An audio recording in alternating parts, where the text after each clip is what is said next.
Hello friends and dear students, आज का हमारा टॉपिक है फेंटोलामीन, जो कि एडर्जिक एंटागोनिस्ट है और हमारे pharmaceutical chemistry diploma in pharmacy first year new syllabus में हमें देखने को मिलता है। इस वीडियो में हम लोग फेंटोलामीन की chemistry, structure, nomenclature, properties, uses, formulation इत्यादि को आसान तरीके से समझने की कोशिश करेंगे।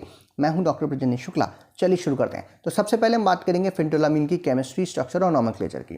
तो फेंटोलामीन को हम कह सकते हैं कि ये एक इमिडाजोलिन डेरिवेटिव है या एक इमिडाजोल डेरिवेटिव है, और इसे सिंथेटिक इमिडाजोलिन डेरिवेटिव इसलिए बोल रहे हैं क्योंकि इमिडाजोलिन से इसकी सिंथेसिस की जाती है। जैसे हमने पिछला जो ड्रग पढ़ा था इसी क्लास का, दैट इज टोलाजोलिन, वो भी एक इमिडाजोलिन डेरिवेटिव या इमिडाजोल डेरिवेटिव के रूप में हमने देखा। तो ठीक उसी तरीके से ये भी उसकी डेरिवेटिव है। लेकिन अगर हम लोग इसके स्ट्रक्चर को देखें तो थोड़ा सा ज़्यादा कॉम्प्लिकेटेड है दैन दैट ड्रग, और इसीलिए इसे हम लोग केमिकली कह सकते हैं कि ये एक 3 अमीनो फिनॉल डेरिवेटिव है, या हम ये भी कह सकते हैं कि ये एक 4 मिथाइल एनिलीन डेरिवेटिव है। ठीक है, तो जब हम लोग इसको 3 अमीनो फिनॉल डेरिवेटिव जनरली बोल रहे होते हैं तो आप देखेंगे पहले तो 3 अमीनो फिनॉल क्या है। सिंपली अगर बेंजीन के ऊपर एक OH ग्रुप लगा हो तो इसे हम फिनॉल बोलते हैं, और उसके थर्ड पोजीशन पे यानी 1 2 3, क्योंकि पहले नंबर पे OH लग गया, तो तीसरे नंबर पे अगर एक अमीनो ग्रुप लगा हुआ है, NH2 ग्रुप लगा हो, तो उसी को क्या बोलेंगे, 3 अमीनो फिनॉल। ठीक है, अब इस 3 अमीनो फिनॉल में अब देखिए मैं 2 तरीके से इसके स्ट्रक्चर को आपको दिखाऊंगा। पहले हम लोग इसे 3 अमीनो फिनॉल मानते हुए चल रहे हैं। तो 3 अमीनो फिनॉल के दोनों हाइड्रोजन को हमको रिप्लेस करना है। पहले वाले हाइड्रोजन को अगर हम लोग 4 मिथाइल फिनाइल ग्रुप, यानी एक बेंजीन रिंग जिसके 4th पोजीशन पर एक मिथाइल ग्रुप लगाओ यानी टॉल्विन ग्रुप के रूप में, इसको हम लोग यहाँ पर ले लें तो इसे क्या बोलेंगे, 4 मिथाइल फिनाइल। ये लगा दिया इस हाइड्रोजन को हटा करके, और दूसरे हाइड्रोजन को हटा करके यहाँ पर एक इमिडाजोल डेरिवेटिव लगाना है। तो इमिडाजोलिन डेरिवेटिव क्या है, देखिए 5 मेंबर्ड एक रिंग सिस्टम है, जैसा हमने पिछले टॉपिक पे भी बात किया था, और उसमें पोजीशन नंबर 1 और पोजीशन नंबर 3 पे क्या लगा दिया, 2 नाइट्रोजन, कार्बन को हटा के 2 नाइट्रोजन, और पहले वाले नाइट्रोजन के ऊपर अगर हाइड्रोजन लगाओ तो इसे हम बोलते हैं 1H इमिडाजोल। अब ध्यान देने वाली बात क्या है कि जिसे हम लोग इमिडाजोलिन भी बोल सकते हैं या फिर 4,5 डाइहाइड्रो क्यों बोल रहे हैं, तो जो चौथी और 5वीं पोजीशन है जनरली इमिडाजोल में, यहाँ पर भी क्या होता है, डबल बॉन्ड होता है। इस डबल बॉन्ड को हटाया गया है चौथे और 5वें नंबर पे दोनों जगहों पर एक एक हाइड्रोजन जोड़ करके, इसीलिए बोल रहे हैं 4,5 डाइहाइड्रो 1H इमिडाजोल। अब दूसरे नंबर पे यहाँ पर एक मिथाइल ग्रुप लगा देना होता है, तो इसीलिए बोलते हैं 2 मिथाइल। अब इसमें से एक हाइड्रोजन, इस 2 जो पोजीशन पे मिथाइल ग्रुप था उसके एक हाइड्रोजन को हटा करके इस नाइट्रोजन के साथ जोड़ा गया है, इस हाइड्रोजन को भी रिप्लेस किया गया है। ठीक है, तो ये जो पूरा का पूरा स्ट्रक्चर बन रहा है इसी को हम लोग बोलेंगे फेंटोलामीन। अब IUPAC नॉमेनक्लेचर लिखते समय भी आपको ध्यान देना होगा कि इसे हम लोग फिनॉल डेरिवेटिव वहाँ मानते हैं। तो ये हो गया हमारा फिनॉल, और इस फिनॉल के ऊपर ये जो आप देख रहे हैं ये पहला सब्स्टिट्यूशन मान लेते हैं, यानी कि एक 4 मिथाइल एनिलीन ग्रुप, यानी कि एक बेंजीन रिंग जिसके ऊपर एक तरफ तो CH3 लगा हुआ है, लेकिन चौथे नंबर पे एक तरफ क्या लगा हुआ है हमारा, 4th नंबर पे आपका क्या नाम है, मिथाइल ग्रुप लगा हुआ है, जबकि यहाँ पर पहले नंबर पे यहाँ पे NH2 ग्रुप लगा हुआ है, जैसे यहाँ पे दिख रहा है। ठीक है, तो इसे हम लोग क्या बोलेंगे, 4 मिथाइल एनिलीन, और इसे 4 मिथाइल एनिलीनो भी हम लोग बोल सकते हैं। तो इस तरीके से भी हम लोग नाम लिख सकते हैं। ठीक है, तो आइए नाम की बात करते हैं। तो IUPAC नॉमेनक्लेचर में फेंटोलामीन को जो है वो इमिडाजोलिन डेरिवेटिव ऑफ 4 मिथाइल एनिलीनो माना जाता है, यानी ये पूरा का पूरा एक डेरिवेटिव माना गया, और इस नाइट्रोजन के ऊपर क्या लगा दिया गया, फिनॉल। तो इस तरीके से भी हम लोग मानते हैं। ठीक है, तो IUPAC नॉमेनक्लेचर आइए लिख लेते हैं, दैट इज 3 थर्ड पोजीशन पे, क्योंकि यहाँ पर ये सब कुछ लगा हुआ है इसीलिए यहाँ पे 3 लिख दिया, और 3 लिखने के बाद आपका N के ऊपर सब्स्टिट्यूशन हो रहा है, इसलिए N 4,5 डाइहाइड्रो 1H इमिडाजोल 2 मिथाइल, ये जो पूरा का पूरा लगा हुआ है अभी हमने एक्सप्लेन किया उसकी बात की जा रही है, और 4 मिथाइल एनिलीनो, चौथे नंबर पे मिथाइल ग्रुप है तो 4 मिथाइल एनिलीनो इसको बोला गया, और इसके साथ क्या लगा हुआ है, फिनॉल। तो इस तरीके से आप नाम लिख सकते हैं IUPAC नॉमेनक्लेचर, या कॉमन नेम भी आप लिख सकते हैं एज अ फिनॉल डेरिवेटिव, जो अभी हम लोग पहला स्ट्रक्चर देखे थे 3 अमीनो फिनॉल जैसा, उसके हिसाब से, that is 3,4,5 डाइहाइड्रो 1H imidazole 2 methyl 4 methyl phenyl, ये थी 4 मिथाइल फिनाइल, ये हो गया, और अमीनो फिनॉल। ठीक है, तो इस तरीके से भी आप लोग इसका नाम लिख सकते हैं। ठीक, आइए अब बात कर लेते हैं इसके प्रॉपर्टीज़ की। तो जनरली ये सॉलिड रूप में हमें देखने को मिलता है, सॉलिड क्रिस्टल्स या क्रिस्टलाइन पाउडर के रूप में हमें देखने को मिलता है। कलर की बात करें तो वाइट कलर का जनरली होता है, टेस्ट बिल्कुल बिटर होता है। बिल्कुल टोलाजोलिन जैसा ही इसका फिजिकल प्रॉपर्टीज हमको देखने को मिलती हैं। स्लाइटली एरोमेटिक इन ऑर्डर, या जो सुगंध या दुर्गंध जो है इसकी थोड़ी थोड़ी एरोमेटिक जैसी देखने को मिलती है। सॉल्युबिलिटी की बात करें तो अल्कोहल वाटर में आसानी से सॉल्युबल हो जाता है, क्लोरोफॉर्म में भी घुलता है लेकिन कम घुलता है, जबकि इनसॉल्युबल होता है एसीटोन और इथाइल एसीटेट में। मेल्टिंग पॉइंट की बात करें तो ठीक टोलाजोलिन जैसा ही मेल्टिंग पॉइंट है, 174 से 175 डिग्री सेल्सियस के बीच में ही इसका भी मेल्टिंग पॉइंट जो है वो हमें देखने को मिलता है फेंटोलामीन का।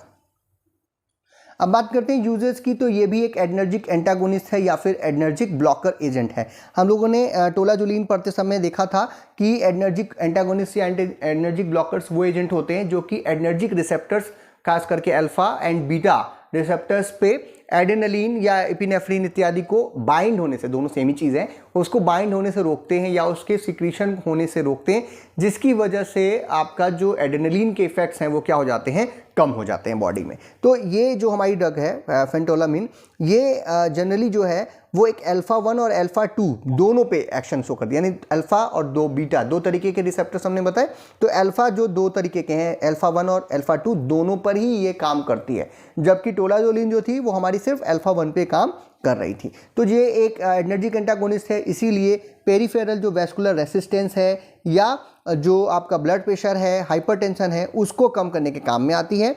और पेरिफेरल जो हमारा वैस्कुलर रेसिस्टेंस की हम बात करते हैं, जो हमारा पूरे बॉडी के अंदर जो वैस्कुलर ब्लड फ्लो हो रहा है उसमें जो रोक लग रही है, रेसिस्टेंस जो हो रहा है, यानी कि जिसकी वजह से ब्लड प्रेशर आपका इंक्रीज हो रहा है, उसको ठीक करने के काम में, या फिर वैसोडाइलेशन के रूप में भी आ सकता है। वैसोडाइलेशन का काम होता है जब आपके ब्लड वेसल्स का जो नैरो हो जाए, मतलब वो पतली हो गई, उसको चौड़ा करना, ब्लड वेसल्स को चौड़ा करना, जिसकी वजह से ब्लड फ्लो जो है वो इंक्रीज कर जाए, ब्लड का बहना जो है वो इंक्रीज हो जाए, उसी को क्या कहते हैं, वैसोडाइलेशन। तो ये भी जो ड्रग है वो ट्रीटमेंट ऑफ हाइपरटेंशन में यूज़ किया जा सकती है।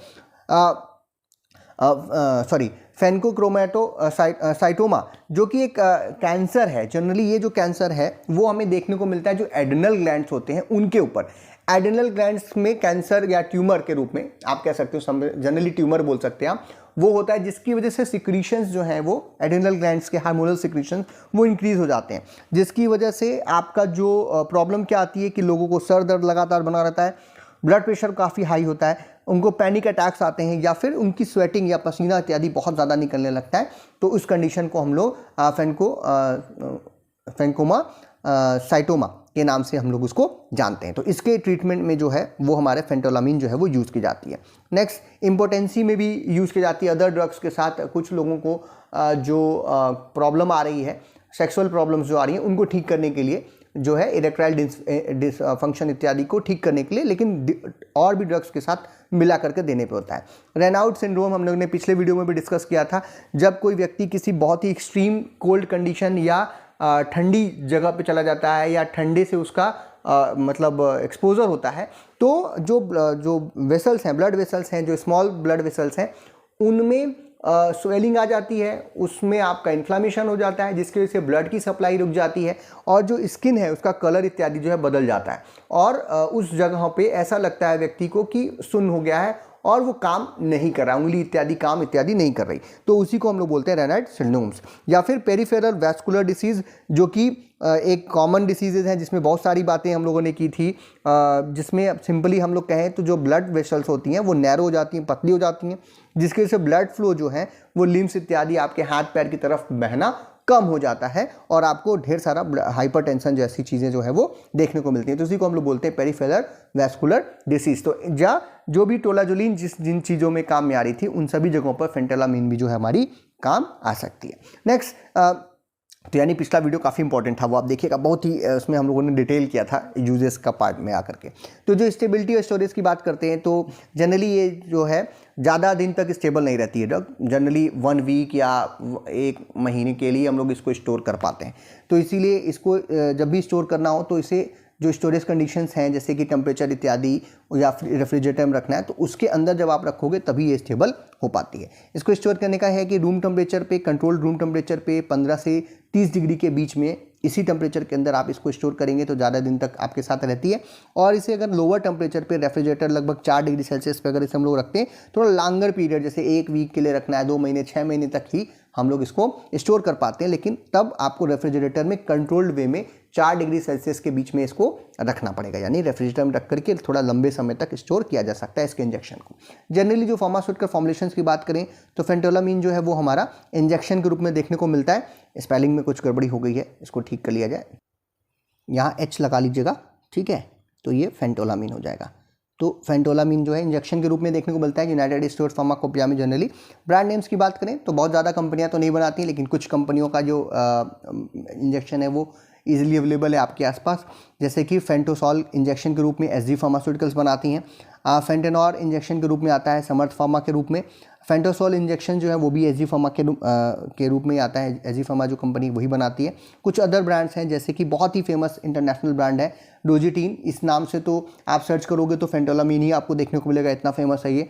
फेंटोलामीन के नाम से भी आता है और फेंटोलामीनिया के नाम से भी ब्रांड नेम के रूप में ये मार्केट में हमें देखने को मिलता है। डोजेस की बात करें तो 5 मिलीग्राम 1 ml जो स्टेराइल वाटर होता है उसमें डिज़ोल्व करके इसका इंजेक्शन जो है वो दिया जाता है, यानी पाउडर फॉर्म में आता है और उसे हम लोग स्टेराइल वाटर फॉर इंजेक्शन में डिज़ोल्व करते हैं और फिर उसका इंजेक्शन जो है वो जिस भी पेशेंट को है देना है उसको दे सकते हैं। तो हाइपरटेंशन इत्यादि से वो उसको रिलीज़ करता है। तो ये था आज का हमारा टॉपिक, जहाँ पे हमने फेंटोलामीन को आसान तरीके से समझने की कोशिश की और जो आपका सिलेबस के हिसाब से डिप्लोमा इन फार्मेसी में जितनी जानकारी होनी चाहिए उतनी मैंने बताने की कोशिश की। फिर भी अगर आपके कोई प्रश्न हो तो आप कमेंट बॉक्स में लिख सकते हैं, उसको हम आंसर करने की कोशिश करेंगे। वीडियो आपको पसंद आया तो इसे लाइक कीजिए, अपने फ्रेंड्स में शेयर कीजिए, चैनल पर नए हो तो चैनल को सब्सक्राइब कीजिए। वीडियो को देखने के लिए बहुत बहुत धन्यवाद। कोई भी सपना साकार करने के लिए सबसे जरूरी है सही कोच का होना। चुनिए doctor PKS and doctor MPS classes को और करें अपने B Farm D Farm का सपना साकार। Download the app now.